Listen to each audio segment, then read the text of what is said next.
As the stock markets drop, hopes of gaining capital aren't high for many. And while it may be hard to look for a silver lining in this scenario, there does seem to be one that exists to help raise our hopes. Peter Sashecki from Everything Financial joins us this morning, Mr. Silver Lining himself.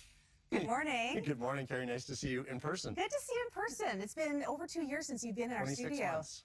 Yeah, it's been a while. Well, Long time. It's good to have you here. Something was going on in the world in that time. I don't really know what it was, some COVID thing or something. Yeah, just something. Anyway, it's great to have you back because we can talk about these financial matters in person, face to face. So if people aren't making capital gains or profiting off of their investments, is there any way that they can still make money or even save money? They can, Keri, with capital losses. Now, we talked last week about the volatility in the market and things going down, and you haven't really lost money. But if things were sold off, then you have a capital loss.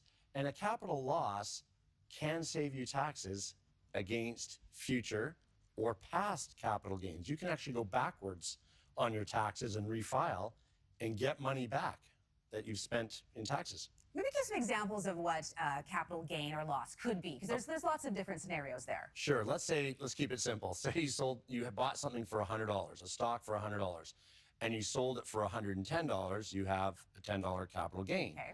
But also, if you ended up, because of the volatility recently, and you were forced to sell for some reason that stock, and it got sold at $90, you now have a $10 capital loss. Got it. And then you have to pay tax on the gain. You don't save tax on the loss unless you apply against a gain. So it doesn't go against your income.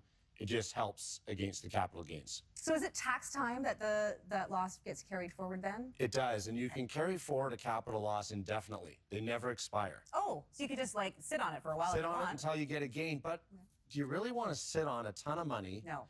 If the government owes you money? So the other choice is you can go backwards. So you could so in 2021, the market did quite well and there was a lot of gains. And say you paid a lot of tax because of those capital gains.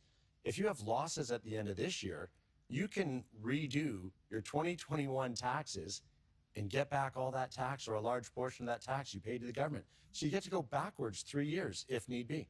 Fascinating. So the markets were pretty good last year. Is there any way that we can carry the gains forward?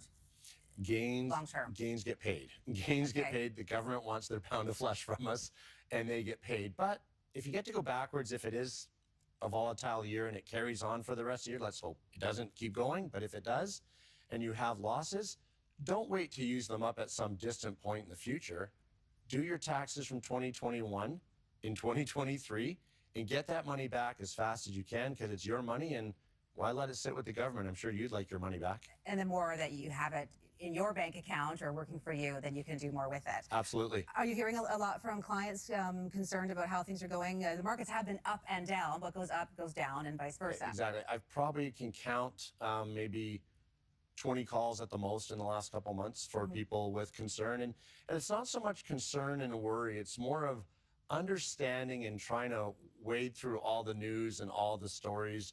What do they believe? What really matters? Like what is the truth with all the stories you get? Is it as bad as, sometimes you hear in the media? And it's not as bad. It's volatility. I've been through so many of these I can't even count anymore. And it just happens. The cause is different, but the results and the reaction are still the same. It's got to learn how to navigate through it. Absolutely. Peter Sashecki with Everything Financial. Thanks for joining us this morning with your perspective. Thanks. Great to see you. Good to see you in person.